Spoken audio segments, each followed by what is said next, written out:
हाय friends, मैं हूं Manav. Welcome to Movie Shoovy. करते हैं आपस में पॉजिटिव सा नमस्कार। और मैं मुस्कुराए इसलिए रहा हूं कि भाई ऐसा लगा था कि जैसे शो टाइम जो है वो करण जौहर की खुद की एक आत्मकथा है। क्या वो आत्मकथा है कि नहीं है, उसका खुलासा यहाँ पर करेंगे। और ये जो जद्दोजहद थी कि भाई नेपोटिज्म जैसे शब्द का क्या मतलब होता है, क्या फिर उसका मतलब होता है कि बाहर वाले लोग सारे टैलेंटेड, घर वाले जितने लोग हैं यानी जो अंदर इंडस्ट्री के लोग हैं वो सारे के सारे नालायक, या फिर जो मूवीज बनती हैं वो सिर्फ दिल से बननी चाहिए, बिजनेस के लिए कुछ भी नहीं करना चाहिए, या फिर बॉलीवुड का मतलब है हाय हाय और साउथ का मतलब है कि वो बड़े ही ज्यादा रूटेड है। ये सारी बातें यहाँ पर हुई तो हैं, लेकिन क्या ये इफेक्टिवली कम्युनिकेट हुई हैं कि नहीं हुई हैं, आइए समझते हैं। विक्टर स्टूडियो यहाँ पर एक तरीके का स्टूडियो दिखाया गया जो कि एक यश जौहर टाइप का स्टूडियो समझ लीजिए, या फिर यश चोपड़ा टाइप का स्टूडियो समझ लीजिए। एक फादर दिखाया गया जो कि अब किसी टाइम में बहुत हिट फिल्में दिया करता था, अब एजेड हो गया है, लेकिन अब कोई ऐसी खास फिल्में नहीं आ रही है, लेकिन वो चार्म पुरानी पिक्चरों का जरूर था।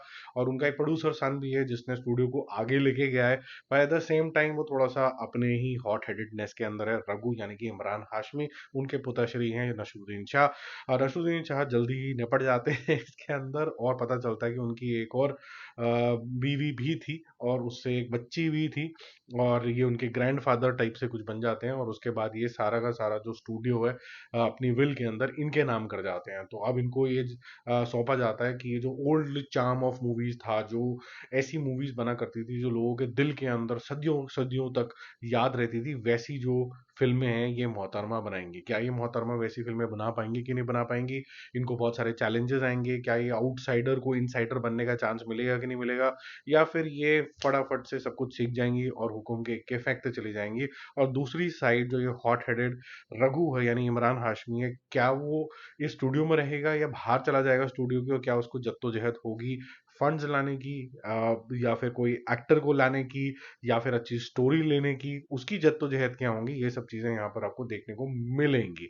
अब यहाँ पर मुझे ऐसा लगता है कि शायद ये जिस तरीके से ऑन पेपर होगी वेब सीरीज, जिसके 4 ही एपिसोड हैं, मुश्किल से 40-40 मिनट के एपिसोड हैं, वो पेपर पे ठीक लग रही होगी, लेकिन जिस तरीके से इसका एग्जीक्यूशन हुआ है मैं उसको क्वालिफाई करूंगा, इट्स क्वाइट फुलिश।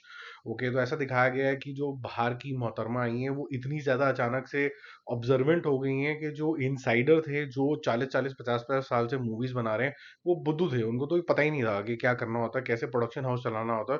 और ये मोहतरमा अचानक से आके ऐसे ऐसे बातें करने लग जाती है जो कि अनबिलीवेबली रॉन्ग चली जाती हैं, क्योंकि आपको ऐसा लगता है it is so obvious, people will be knowing this thing.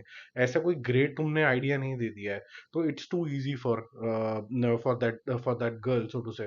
तो ये आपको इररेशनल के जोन के अंदर ज्यादा जाती हुई नजर आ जाती है। हालांकि कोशिश ये करी गई है कि दो स्टोरीज पैरेलली चलाई जाएं। एक तो ये जो स्टोरी मैंने आपको बताई वो, और दूसरी स्टोरी ये है कि आपको कुछ कुछ इनसाइड खबरें या फिर बिहेवियर ऑफ प्रोड्यूसर्स, डायरेक्टर, नए आर्टिस्ट को फंड करने वाले बाप, और साथ साथ में जो स्टार्स होते हैं उनका जो सटकेलपन होता है, वो तो मन्नत दिखाया ना, दिखाने की जगह जन्नत दिखा देंगे। शाहरुख खान का स्टारडम के साथ मिक्स करके सलमान खान दिखा देंगे जो खेती कर रहे हैं। आपको ये बता के काफी खेती हुई थी जब कोरोना आया था। ऐसे ही राजीव खंडेलवाल सुपरस्टार दिखाए गए हैं यहाँ पर, जो कि जो नई एक्ट्रेस है उसको क्यों तंग कर रहे हैं क्योंकि उनके ऊपर स्पॉटलाइट नहीं आ रही है।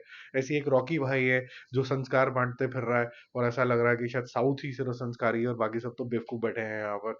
तो मेरे ख्याल से आई थिंक ये जो पेपर पे ये ठीक लगी, लेकिन उसके बाद जब ये एग्जीक्यूशन होने लगा तो कुछ एक्टर्स तो बहुत अच्छा कमाल का एक्ट करके, जैसे राजीव खंडेलवाल सुपर्ब, यहाँ पर नसरुद्दीन शाह सुपर्ब, इमरान हाशमी ब्रिलियंट, और उसके अलावा जो सपोर्टिंग कास्ट है वो बहुत ही ज्यादा जबरदस्त यहाँ पर निकल के आई।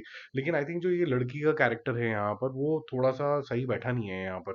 यहाँ पर और ज्यादा डेप्थ चाहिए थी, बहुत ज्यादा महिका का जो रोल है वो काफी ज्यादा, उसके अंदर वेरिएशन ऑफ इमोशन चाहिए थे, प्रिपरेशन चाहिए थी, जो बिल्कुल भी नहीं दिखाया गया है। अचानक से she comes and starts leading and starts winning also. तो फेमिनिज्म जो है वो कंप्लीटली फोर्स्ड है। जो outsider equal to talent equal to rational choices, वो बिल्कुल डबा गोल है। वो ऐसा लगता है कि यार बाकी सब लोग तो बुद्धू हैं, मतलब बिल्कुल ही बुद्धू, मतलब डफर है, ये तो वो समझ ही नहीं पाएंगे, और मतलब एरोगेंट ही एरोगेंट है। तो जो सॉल्व करने निकले थे कि जो ह्यूमन बिहेवियर होता है वो किसी के साथ कैसा भी हो सकता है, चाहे वो इनसाइडर हो चाहे वो आउटसाइडर हो, वो मैसिवली सीरीज के साथ जो है वो फ्लॉप हो जाता है। and nothing is felt. You don't feel for any character, you don't want any character to win. just that जो बहुत ज्यादा एक्सट्रीमिस्ट लोग हैं जो बोलेंगे कि नहीं यार बाहर वालों को ही जीतना चाहिए, बोलेंगे यार ये लड़की जीत जाए, बट कोई रैशनल उसका लॉजिक बनेगा नहीं, ठीक है। बाकी जल्दी मिलेंगे मोर रिव्यूज और अपडेट के साथ। 5 में से आजकल हम स्कोर देते हैं, 5 स्टार में से I would just give 2 out of 10। It is it's a poor story I would say.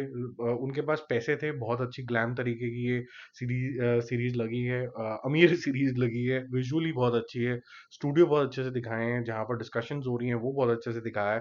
पर एट द सेम टाइम जिस तरीके से इसकी स्टोरी टेलिंग है और जिस तरीके से स्टोरी के अंदर खुद में बहुत ज़्यादा खामियां हैं, वो बहुत बड़ी प्रॉब्लम है। और ये जो मोहतरमा है जिन्होंने महिका का रोल करा है, जो न्यूज़ एंकर हैं, I think she could have lifted the character much more, but वो हो नहीं पाया ज़्यादा, मुझे ऐसा लगा।